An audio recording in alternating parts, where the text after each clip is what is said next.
The Columbia is one of America's great and useful rivers. The largest North American river to flow into the Pacific Ocean. It begins as a small mountain stream in the snowfields of the Canadian Rockies and enters the United States near the northeast corner of Washington. The upper Columbia flows through deep gorges and over swift rapids. Here, the river is put to work by the giant Grand Coulee Dam. From Grand Coulee, the Columbia flows through Washington in a great curve called the Big Bend until it reaches its largest tributary, the Snake River. Then it turns west and runs into the Pacific. In this part of the Columbia is Bonneville Dam and Portland, the great river seaport of the West Coast. When the Columbia empties into the Pacific, it has gone more than 1,200 miles from its source in the Canadian Rockies. Let's go back and travel down the Columbia, starting our journey at the Grand Coulee Dam in the upper river. This dam has created a lake that reaches 150 miles upstream. Columbia water is stored for use in irrigation, to help prevent floods, and to regulate the flow of the lower river. In order to hold back the tremendous force of the river, the dam had to be built into the largest masonry structure in the world.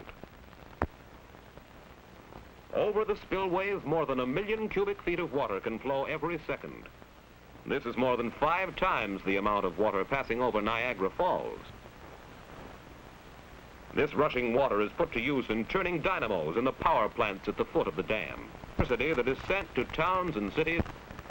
Down the river from Grand Coulee along the Big Bend, farmers use the water of the river to irrigate their crops.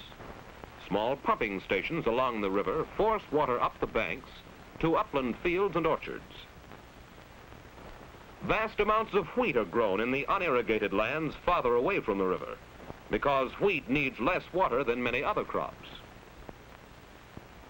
The wheat farmer, however, uses the river to carry his wheat to market. The grain is loaded on barges and travels down the river to Portland to be milled into flour. The strong current of the Columbia helps provide the power which carries the barge downstream swiftly and economically. The great force of the current holds back this boat coming upstream. Nearly all of the barges coming up the river carry gasoline and other petroleum products.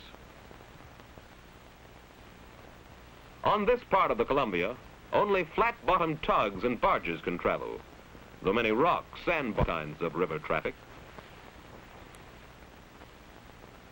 In some places, the river is so dangerous that even shallow draft boats cannot navigate. 10 miles of canals were built around the great rapids at Solalo Falls to take the river barges around the rough water. This tug and its barges are passing through the canals and locks.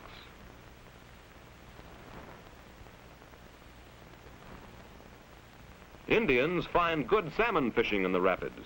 They have a special treaty with the government which lets them fish here at Solalo Falls the whole year round. During the canning season, the Indians sell the fish to canneries, while at other times of the year they fish only for their own food. And they do catch many salmon. Below Solalo Falls, the wheat barge passes through the lock and enters the river again in calm water. Just a few miles below the Indians' fishing ground is the river port of the Dalles, where large quantities of wheat are loaded to be carried downriver to the mills.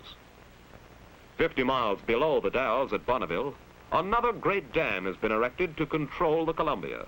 Here, an island divides the river into 2 channels. The spillway section reaches across one channel, and the powerhouse and navigation locks are built across the other.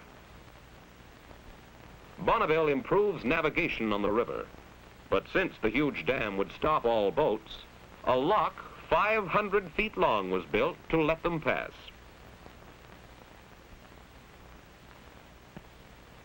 After a ship has entered the lock, the lower gates are closed, and the lock is filled with water. In about 20 minutes, the water level is raised 66 feet to the height of the river above the dam. Then the upper gates open and the boat goes on up the river. These locks are large enough to let ocean vessels pass through to the river above.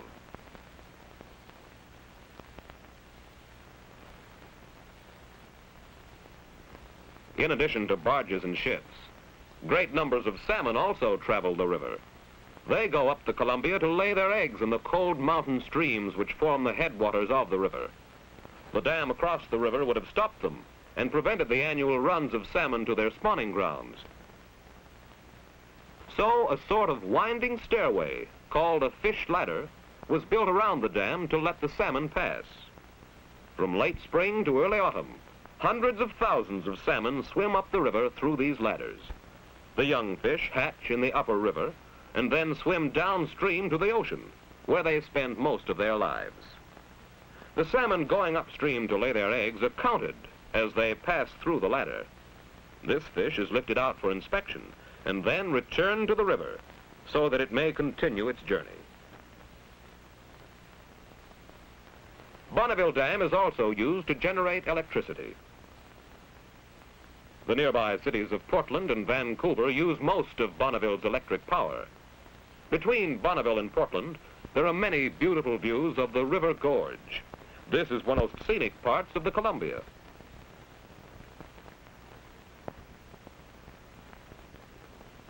When it is just a little over 100 miles from the ocean, the Columbia meets another of its major tributaries, the Willamette River. A few miles up the Willamette is the city of Portland, a major seaport of the Pacific coast. The great size of the river below Portland makes it possible for ocean vessels to come in from the Pacific. At this port, they are loaded with products of the farms and forests for shipment to all parts of the world. Below the junction of the Columbia and Willamette, the river is wider and calmer and becomes an important water highway. Log rafts are towed by tugs to the lumber mills along the banks.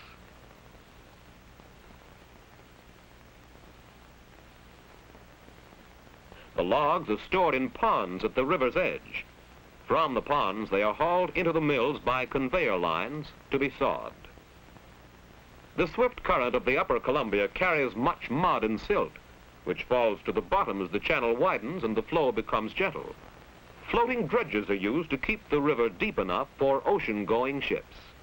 The dredges pump mud from the river bottom along the ship channel and pipe it to the shallow water near the edge of the river. Near the mouth of the Columbia is the port of Astoria. This is the home of many fishing boats, which make their catches in the river and in the nearby ocean.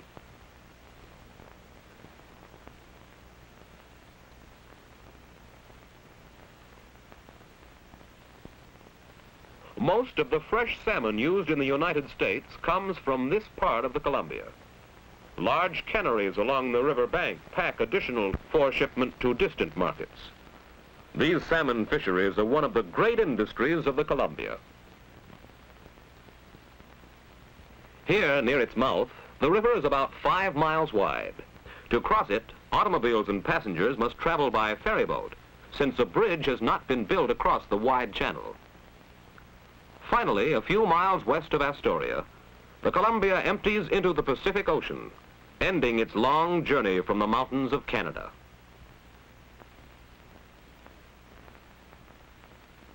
So we have traced the course of the mighty Columbia, seeing how it helps the people who live near it, and how the people have changed the river. When it begins, the Columbia is a swift stream with great potential power. Dams and great reservoirs control and conserve this energy for use in furnishing electric power, in irrigating the farmlands of the Northwest, and in controlling the floods of the river. Great numbers of boats use the Columbia as a highway, shallow tugs and barges on the upper river, and large ocean vessels on the lower river. As a source of fish, and as an important path of transportation, the Columbia helps support towns and cities along its banks. The Columbia River serves the people of the entire Pacific Northwest, earning its place as one of the great rivers of North America.